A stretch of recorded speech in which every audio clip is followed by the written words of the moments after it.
जाट समाज के साथ सिर्फ बीजेपी ने धोखा नहीं किया, बल्कि उससे भी बड़ा धोखा तो कांग्रेस पार्टी ने किया। ऐसे बहुत गद्दार समाज के पहले भी हुए हैं, कोई पहली बात थोड़ी है। लेकिन मुझे लगता है कि जिस तरीके का सीबीआई और ईडी का दबाव था, वो तो आप लगातार देखते ही आ रहे हैं। उनके ऊपर केसेस थे, उनकी भी मजबूरी होगी। हर कोई तो शहीद भगत सिंह जी की तरह संघर्ष नहीं कर सकता। नमस्कार, आप देख रहे हैं न्यूज आपके साथ। फिलहाल दिल्ली में जल्द ही विधानसभा चुनाव आने वाले हैं और उन पर बातचीत करने के लिए हमारे साथ अनुराग ढांडा जी हैं। सर राम राम। राम राम जी। सर, सबसे पहले तो आज आम आदमी पार्टी का स्थापना दिवस था, उस पर क्या कहें?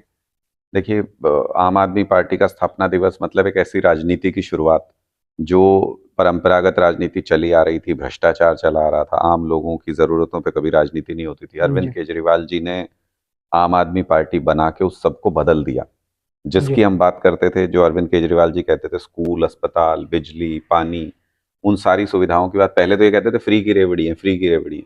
अब ये सारी पार्टियां उसकी बात करने लगी। बिल्कुल। तो पिछले 12 साल में जिस तरीके से अरविंद केजरीवाल जी राजनीति को जिस तरीके से मोड़ के यहाँ तक लेके आए हैं, वो आम आदमी पार्टी की सबसे बड़ी कामयाबी है।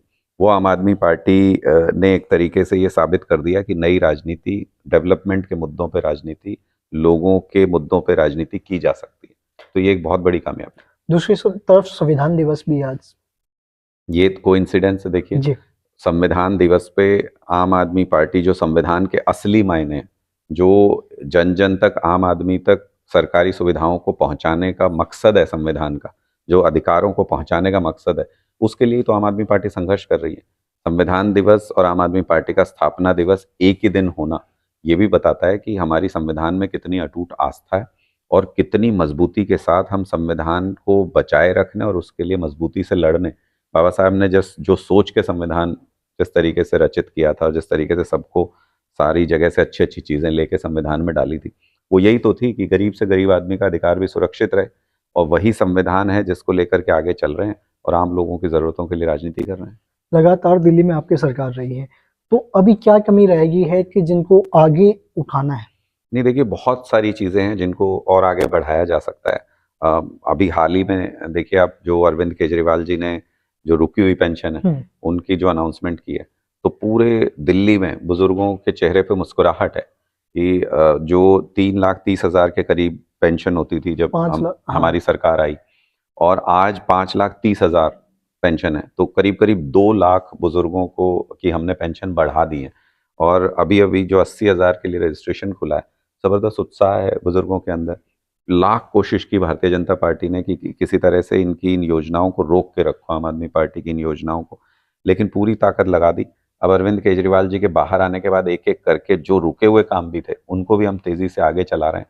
अगले 5 साल दिल्ली की जो मूलभूत जरूरतें, जो बेसिक सी सुविधाएं थी, वो तो हम दे चुके हैं। अगले 5 साल दिल्ली के उड़ान भरने के हैं, दिल्ली के लोगों के लिए उन सुख सुविधाओं को पाने के हैं जिनके बारे में वो सपने में भी सोच नहीं सकते थे। बीजेपी की तमाम अड़चने, तमाम साजिशें फेल हो चुकी हैं। अब अरविंद केजरीवाल जी पूरी ताकत के साथ, पूरी हिम्मत के साथ दोबारा से सारे लोगों को एकजुट करके अब फिर से उस दिशा में चल पड़े जो हमने शुरुआत की थी। मुझे लगता है कि ये चुनाव निर्णायक चुनाव होगा और इससे देश की राजनीति बदलेगी। चौथी बार जब अरविंद केजरीवाल जी मुख्यमंत्री बन के दिल्ली में सत्ता तक पहुंचेंगे, तो मुझे लगता है कि सारे सियासी समीकरण पूरे देश के रीडिफाइन होंगे दोबारा से। और दिल्ली में इस बार जबरदस्त उत्साह है। पहले सब तरफ से आम आदमी पार्टी को पूरा समर्थन मिलता रहा है दिल्ली में। दिल्ली देहात में इस बार जबरदस्त उत्साह है।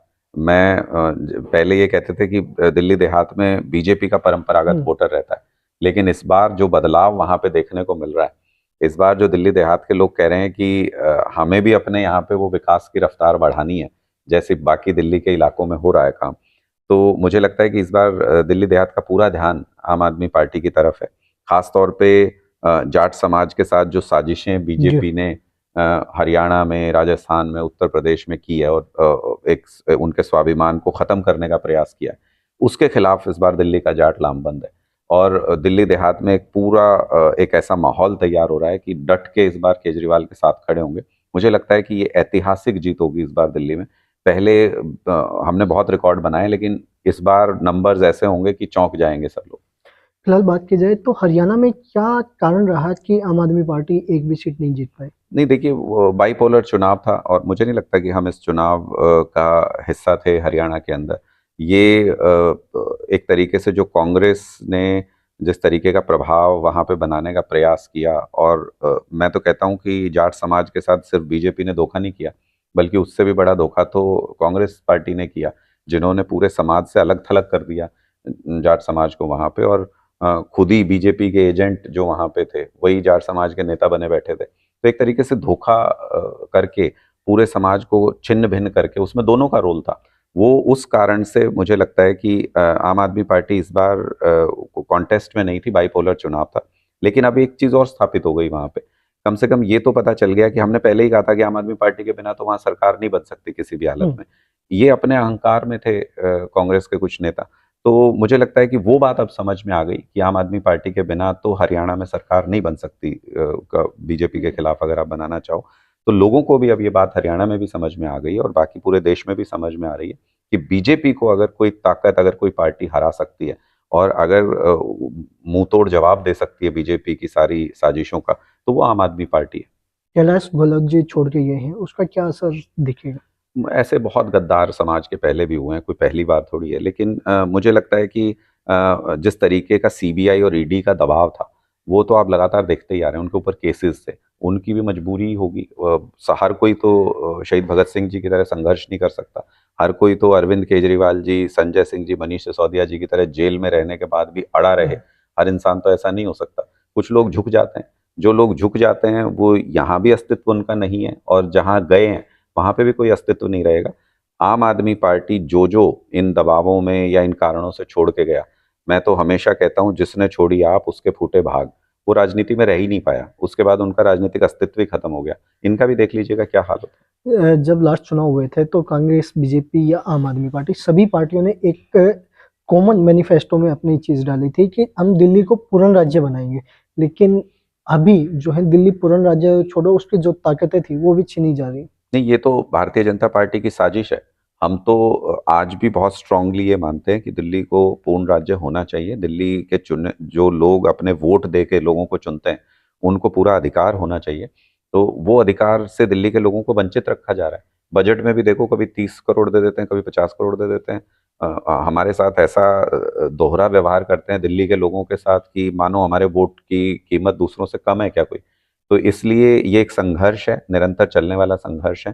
पूर्ण राज्य अगर दिल्ली को कोई बना सकता है तो वो आम आदमी पार्टी की सरकार बना सकती है। भारतीय जनता पार्टी ने अपने मैनिफेस्टो में लिखने के बावजूद, उनके पास मौका होने के बावजूद, बार बार इस मुद्दे पर दिल्ली को धोखा दिया है, दिल्ली के अधिकारों को छीनने का प्रयास किया है। दिल्ली के लोग इस बार वोट के जरिए उसका जवाब देंगे। आखिरी सवाल से, लोकसभा चुनाव में आम आदमी पार्टी सीट नहीं जीत पाती है, लेकिन विधानसभा में बहुमत निकल के आता है, तो क्या कारण रहता है? देखिए, मुझे लगता है कि नेशनल ऑल्टरनेटिव के तौर पे अभी तक लोग कंसिडर नहीं कर रहे थे। मैंने जो बात कही कि इस बार जब चौथी बार दिल्ली के मुख्यमंत्री अरविंद केजरीवाल जी बनेंगे और दिल्ली में हमारी सरकार बनेगी, तो नैरेटिव भी चेंज होगा। पूरे देश में लोगों का सोचने का नजरिया भी बदलेगा। एक पार्टी जो प्रधानमंत्री मोदी, जो जिनको बीजेपी सबसे बड़े नेता मानते हैं, उनकी नाक के नीचे बार बार यहाँ पे बीजेपी को हरा रही है, तो लोगों का सोचने का नजरिया भी इस बार बदलेगा और पूरे देश की राजनीति का नजरिया भी बदलेगा। आम आदमी पार्टी भविष्य में आने वाले समय में दिल्ली के अंदर लोकसभा भी, विधानसभा भी तो जीतेगी ही जीतेगी। पूरे देश के अंदर भी आप देखिएगा आने वाले लोकसभा चुनावों में आम आदमी पार्टी एक बड़ी ताकत बन के उभरेगी। हमारी उम्र ही क्या है, अभी 10 साल 12 साल पुरानी पार्टी है जी। और उसमें हमने इतने रिकॉर्ड स्थापित किए हैं। धीरे धीरे लोगों को भी ये बात समझ में आ रही है और लोग आम आदमी पार्टी को एक बड़ी ताकत के रूप में कंसीडर कर रहे हैं। हो सकता है अगले लोकसभा चुनाव तक आम आदमी पार्टी की कई स्टेट में सरकार हो जी। सकता है हमारे 15-20 स्टेट के अंदर विधायक हों अगले लोकसभा चुनाव तक, और तब लोगों को ये लगे कि हम एक नेशनल ऑल्टरनेटिव है, और तब पूरी ताकत के साथ लोग आम आदमी पार्टी का साथ देंगे। जी, तो तमाम मुद्दों पर अनुराग ढांडा जी से हमने तमाम बातचीत की। फिलहाल आपका क्या कहना है, कमेंट में अपनी राय जरूर दें और देखते रहें न्यूज़ आपके साथ।